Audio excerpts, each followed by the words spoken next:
여러분, 역사를 보면 세계의 많은 위인들이 세상을 자기 손에 쥐고자 세상의 권세를 얻으려고 하는 그 야망을 펼쳤던 그러한 모습들을 보게 됩니다.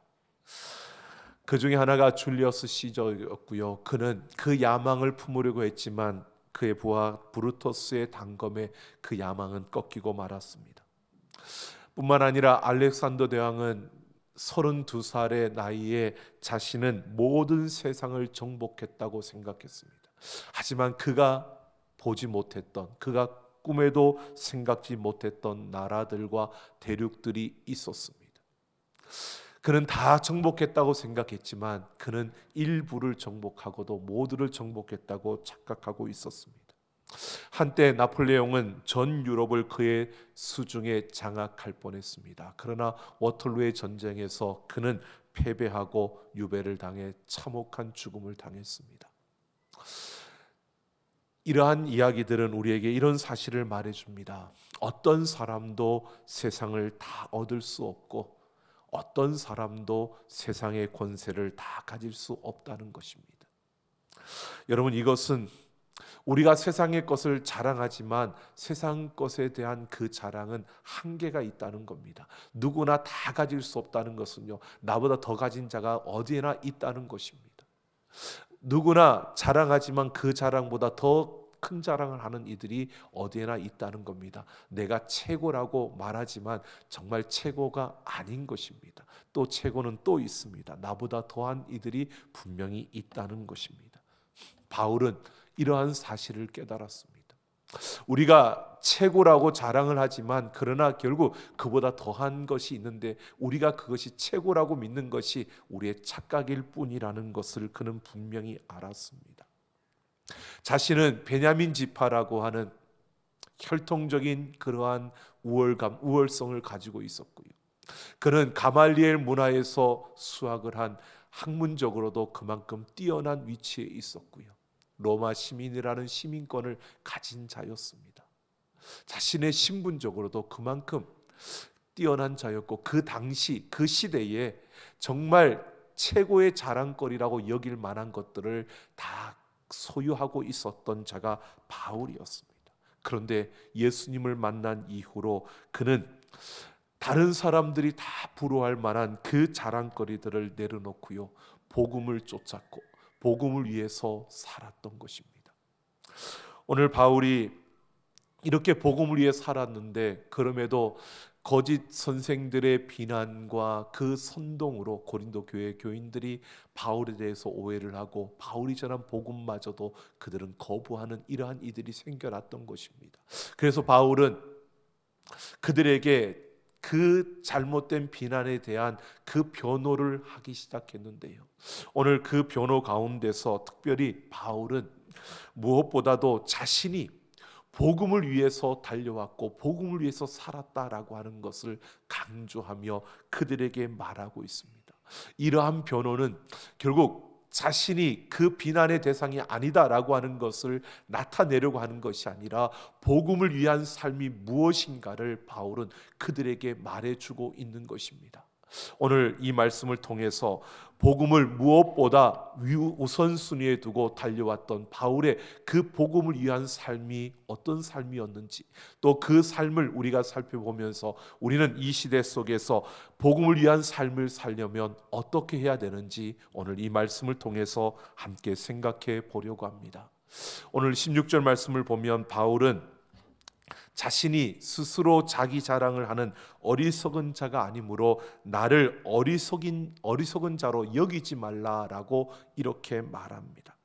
나를 어리석은 자로 여기지 말라라고 하면서 그 뒤에 뭐라고 하느냐면 내가 조금 자랑할 수 있도록 나를 어리석은 자로 받으라라고 말합니다. 이 말은 바울은 자기 자랑을 늘어놓는 그런 어리석은 자가 아니라는 겁니다. 그런데 만일 바울이 자기를 자랑하면 고린도교의 교인들이 거짓 선생들이 자기 자랑하는 것은 용납하고 받아들였으면서도 바울이 자랑하는 것은 받아들이지 않을 것이라고 바울이 생각하고 지금 이렇게 말하고 있는 겁니다. 내가 조금 자랑할 수 있도록 나를 어리석은 자로 그렇게 받으라는 것입니다. 그러면서 바울은 자기 자랑이 주를 따라서가 아니라 어리석은 자와 같이 하는 자랑이고 육신을 따라 하는 자랑이라고 그렇게 말합니다. 이것은 그런 줄 안다는 겁니다. 자기 자랑하는 것이 주님을 따라하는 게 아니라 이 어리석은 것이다. 그리고 이것은 육신을 따라하는 것이라고 그런 것인 줄 알면서도 뭐라고 하냐면 바울이 나도 자랑하겠노라라고 말하고 있습니다. 이 말은 바울이 실제로 지금 자랑하겠다, 내가 내 자신의 것을 자랑하겠다라고 말하고 있는 것이 아닙니다. 자랑이 주님의 뜻이 아님을 알면서도요, 자기의 그 자랑처럼 여겨졌던 것들을 이야기해야 되는 이러한 상황에 대한 서글픈 바울의 마음을 전하고 있는 겁니다. 지금 고린도 교회 교인들이 서 있는 그 자리가 어떤 자리냐? 바울로 하여금 이런 서글픈 마음을 들게 하고 있는 이런 상황이라는 것입니다. 나는 결코 나 자신을 자랑하는 그런 어리석은 자가 아닌데 지금 나로 하여금 이 어리석은 자기 자랑을 하게 만들어 놓은 이러한 상황을 참으로 서글픈 마음으로 그가 표현을 하고 있는 것입니다. 그러면서 19절을 보면 바울은 고린도 교인들을 향해서 너희는 지혜로운 자로서 어리석은 자들을 기쁘게 용납한다라고 말합니다. 이 말은 역설적인 표현입니다. 이렇게 말하고 있는 겁니다.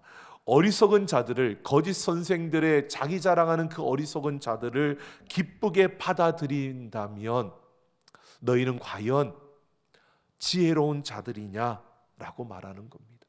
그런 어리석은 자기 자랑을 용납하고 받아들인 너희가 정말 지혜롭다고 생각하느냐라고 이렇게 그들에게 말하고 대묻고 있는 겁니다. 그러면서 20절에서 누가 너희를 종살이 시키고 있는데 용납하고, 누가 너희를 먹어치우고 있는데 용납하고, 누가 너희를 갈취하고 있는데 용납하고, 누가 너희 그 자신을 높이고 있는데 용납하고, 누가 너희 뺨을 치고 있는데 용납했다라고 이렇게 말하고 있습니다. 이 문장은 가정법입니다. 이 가정문은요, 사실이 아니거나 또는 확인되지 않은 사실을 임시로 그렇게 인정하는 것인데 바울은 지금 이 가정문을 통해서 사실에 기반을 둔 이 가정문을 5번이나 반복적으로 언급하면서 고린도 교회 교인들 안에서 이런 일들이 실제로 일어나고 있다는 사실을 강조하고 있는 겁니다.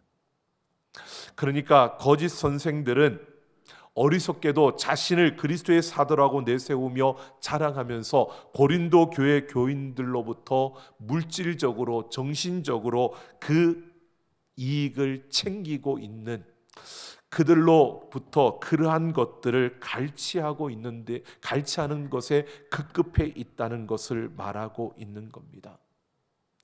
여러분, 바울은 지금 다른 것이 아닙니다. 이 고린도 교회 교인들이 이것을 분별하지 못하고 그렇게 자신들의 것들을 그렇게 빼앗기면서도 자신들의 것들을 빼앗기 위해서 그렇게 거짓으로 자기 자랑을 늘어놓는 것을 분별하지 못하는 이런 고린도 교회 교인들에 대한 안타까운 마음을 지금 이렇게 바울이 표현하고 있는 것입니다. 바울은 그들을 안타깝게 여겼습니다. 지금 바울은요, 이 펼쳐지고 있는 상황, 거짓 선생들에 의해서 그들이 흔들리고 있는 이 모습을 바울은 바라보면서 자신의 그것을 변호해야 되는 이 서글픈 마음과 그들이 그것을 제대로 분별하지 못하고 있는 그런 안타까운 마음을 이렇게 표현하고 있는 것입니다. 이렇게 말하면서요, 바울은 지금 보면 자신은 결코 약하고 부끄러운 존재가 아니라는 것입니다.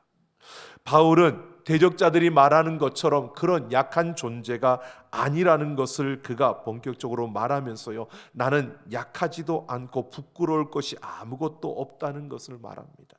그래서 바울은 우리가 약한 것 같이 욕되게 말하노라라고 이렇게 말합니다.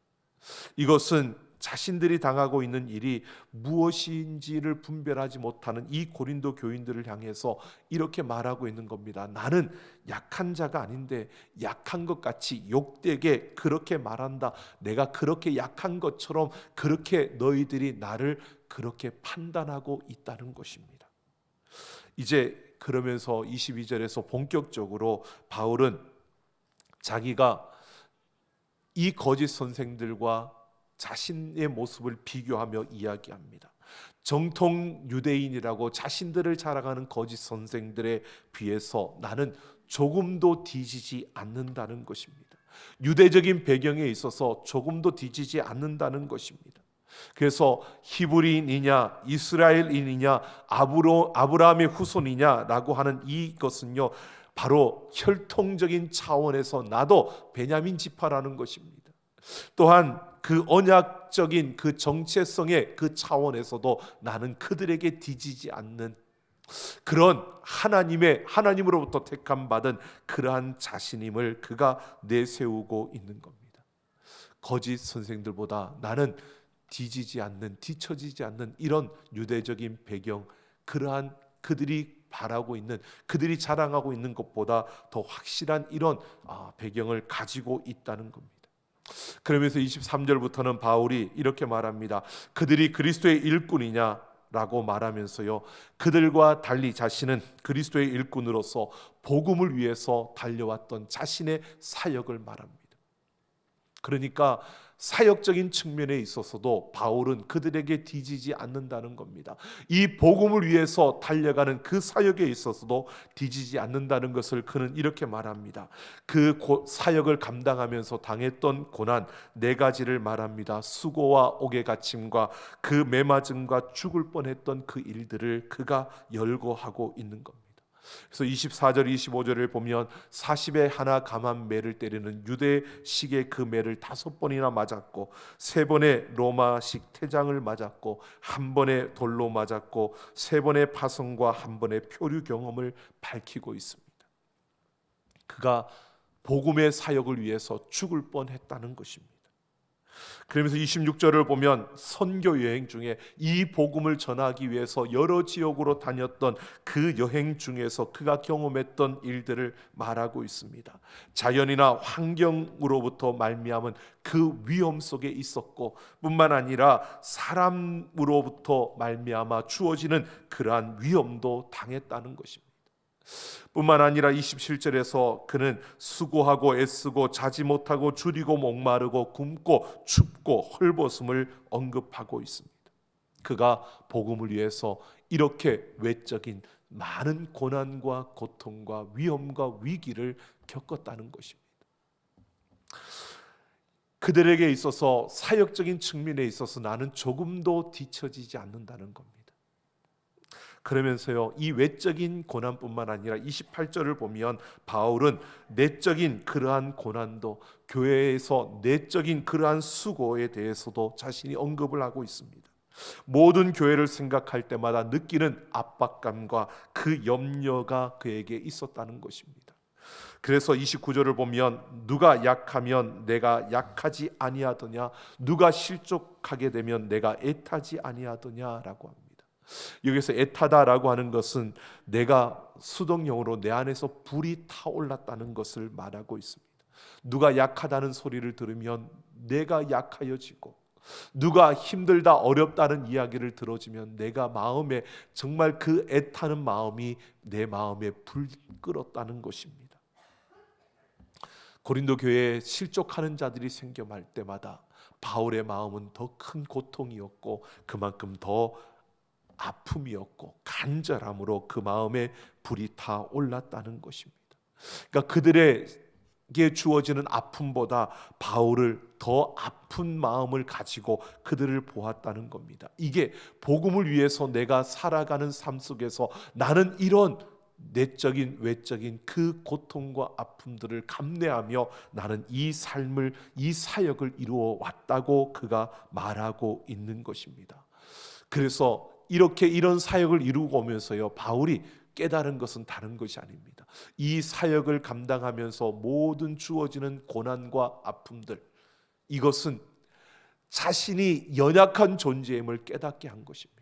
내 힘으로는 아무것도 할 수 없고 나는 그저 그들의 소식을 들으면 아파할 수밖에 없는, 고통스러워할 수밖에 없는, 그들에게서 주어지는 그러한 고난이 주어지면 그냥 고난을 당하면서 나의 한계를 보는, 내가 그것을 겨우 감당할 수 있는 존재라는 것을 보게 되는 자신의 약함을 보았습니다.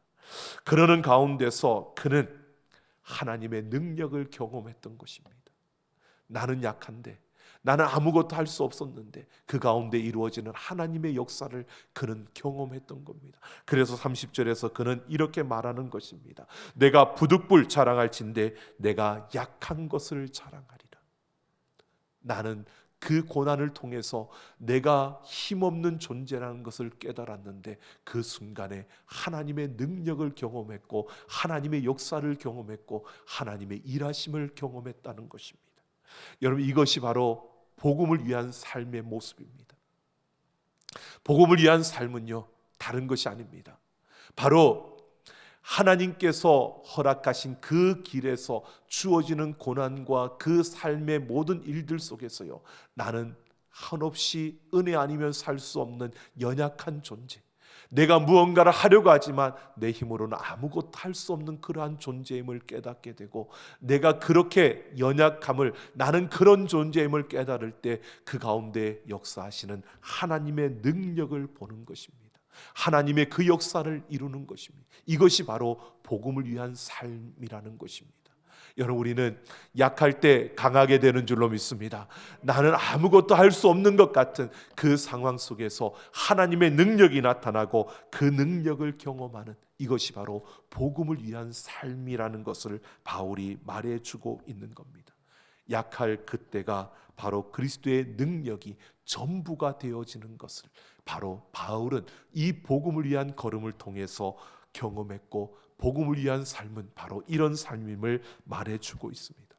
그러면서요, 32절 33절을 보면 바울은 다메섹으로 가던 길에서 예수님을 만난 후에 다메섹에서 있었던 그 일들을 이야기합니다.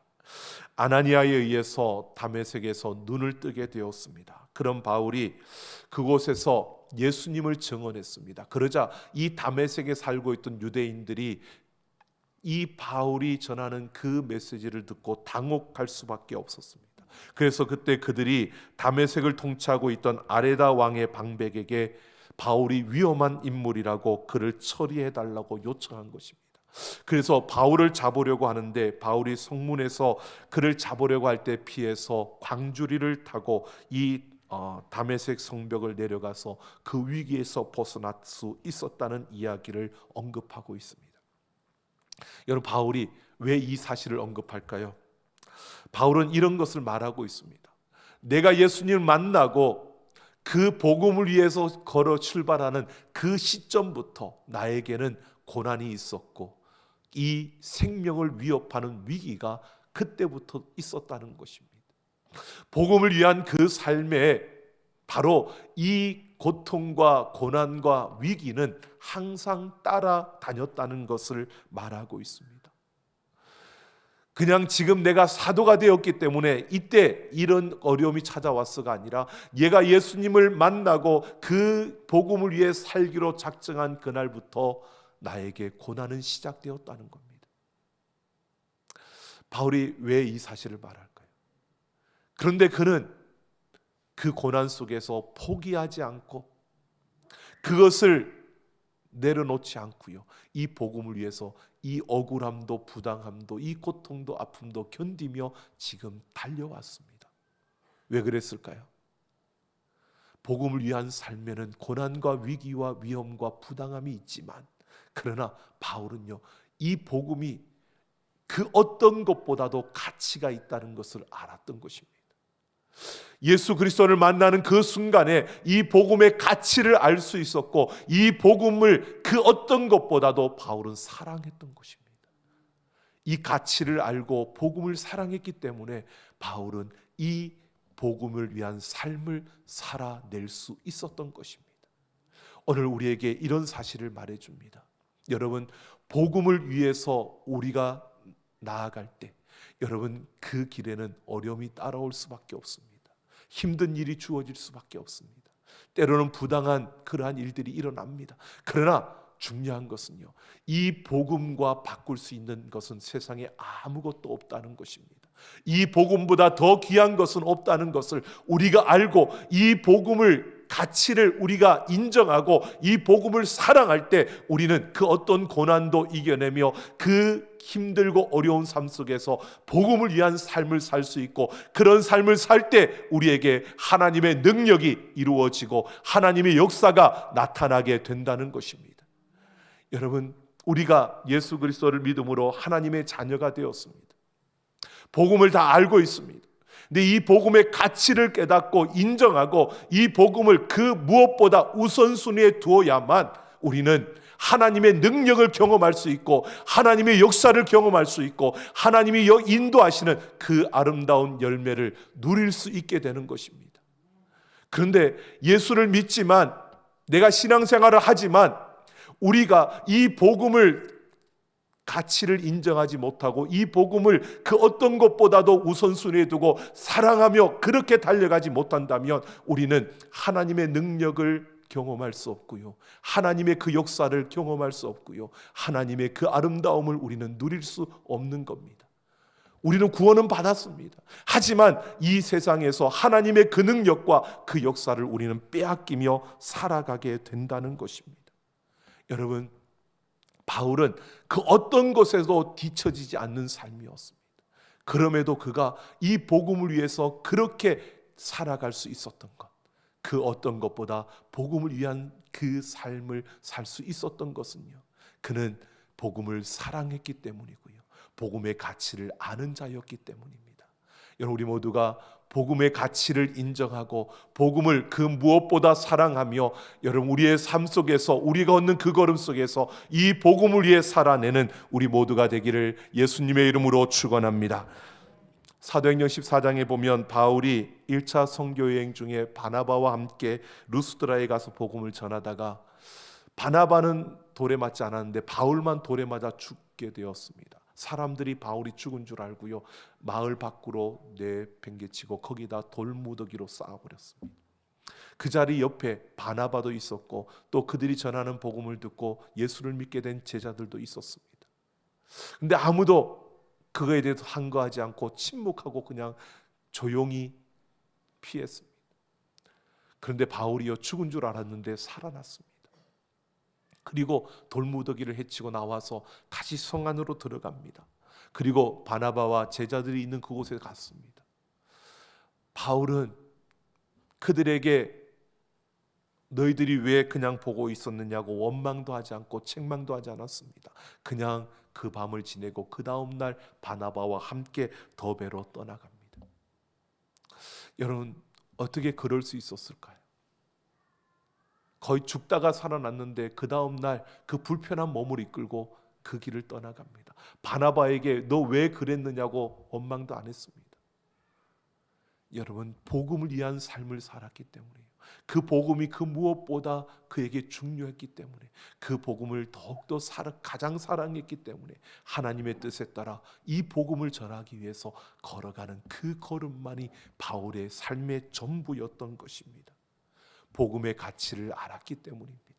그래서 감정을 뛰어넘을 수 있었습니다. 사람인데 감정이 있잖아요. 근데 그 감정보다 복음의 사랑이 더 컸던 것입니다.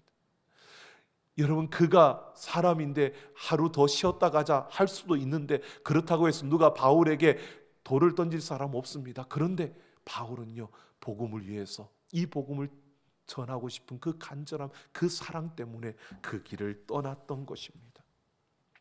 여러분, 어느 글에 보니까 이런 글이 있더라고요. 하림통상을 설립한 김홍국 사장은 초등학교 시절부터 병아리 기르는 것을 즐거워했답니다. 공부하기보다는 병아리 기르는 데 더 흥미가 있었답니다. 중학교에 들어가서도 그는 병아리와 함께 지냈다고 합니다. 고등학교를 진학해야 되는데 집안의 반대를 무릅쓰고 그는 가출까지 하면서 이리 농림고등학교에 들어갔다고 합니다. 왜? 병아리를 키우기 위해서. 다들 그에게 미쳤다고 했답니다.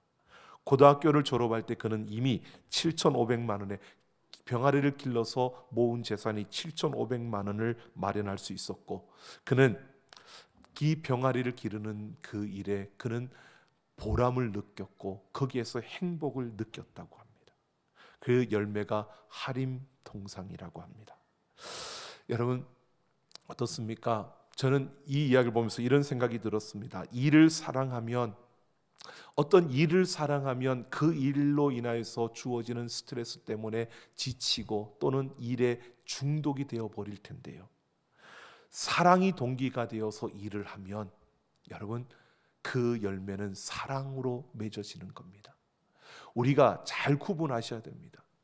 여러분 많은 사람들이요, 일을 사랑하지 말고 우리는 사랑이 일하게 하라고 말하면서도 사람은 일을 사랑합니다. 여러분 우리는 일을 사랑하는 게 아니고요, 사랑이 일하게 해야 되는 이런 삶을 살아야 되는 것입니다. 기쁘고 즐겁게, 여러분 사랑이 동기가 되어서 우리는 어떠한 일을 이루어야 할 때 여러분 그 일에 지치지 않는 겁니다. 여러분 우리가 러브온 챌린지를 시작합니다. 러브온 챌린지를 한다고 발표하고 이야기했을 때 여러분 어떤 생각이 드셨습니까? 여러분 혹시 러브온 챌린지를 한다라고 하는 이야기를 들었을 때요, 야 그거 힘들겠는데 매일 어떻게 교회 나가, 이런 생각을 하셨나요? 여러분 러브온 챌린지를 한다고 했을 때 야 어렵겠어, 쉬운 게 아닌데, 이런 생각을 먼저 하셨나요? 러브온 챌린지를 한다고 했을 때 여러분 야 그거 매일매일 간다는 게 귀찮은데, 야 이거 그냥 조용히 쉽게 그냥 신앙생활 하면 되지, 어차피 하나님 믿는데 꼭 굳이 그렇게 해야 되나, 이런 생각을 혹시 하셨습니까? 여러분 사랑이 일을 하게 하는 사람은요, 앞에 이런 느낌을 가진 사람들은 일을 사랑하는 자들이고요, 사랑이 일을 하는 사람들은 어떻게 하느냐면요, 러브온 챌린지를 한다고 했을 때 야 그거 참 보람되겠는데, 누군가를 축복할 수 있는 일이 참 기쁘겠는데, 야 그러면 나는 굉장히 뿌듯하겠는데, 이런 마음이 든 사람은 사랑이 일을 하게 하는 사람입니다. 여러분 어떤 사람입니까? 일을 사랑하는 분이십니까? 사랑이 일을 하게 하는 사람입니까? 여러분 우리는 구원받은 자입니다. 여러분 우리가 구원받은 것이 의심하고 그게 잘못됐다라고 말하는 게 아닙니다. 구원은 받았는데 하나님이 우리에게 주신 그 삶에서 사랑으로 우리가 모든 일을 감당할 때 그 한 걸음 한 걸음 속에 조그만 어려움도요, 우리는 어려움으로 생각하지 않고요, 그 사랑으로 그 일을 하게 되면 그 모든 것에서 보람과 기쁨과 행복을 느낄 수 있는데요, 일을 사랑하는 자세로 나아가면요 모든 게 힘듭니다. 다른 사람은 안 하는데 왜 우리는 해야 돼? 다른 이들은 편하게 하는데 왜 이런 고통을 받아야 돼? 여러분 끊임없이 불평하고 끊임없이 지치게 되고 끊임없이 그는 원망하게 되는 겁니다. 여러분 오늘 우리의 걸음 속에서요, 우리는 예수 그리스도의 복음을 받은 자들입니다. 여러분 이 복음의 가치를 알고 이 복음을 사랑하며 이 사랑으로 우리의 모든 일을 이루어가는, 우리의 삶을 살아내는 우리 모두가 되기를 예수님의 이름으로 축원합니다. 우리 함께 찬양하겠습니다.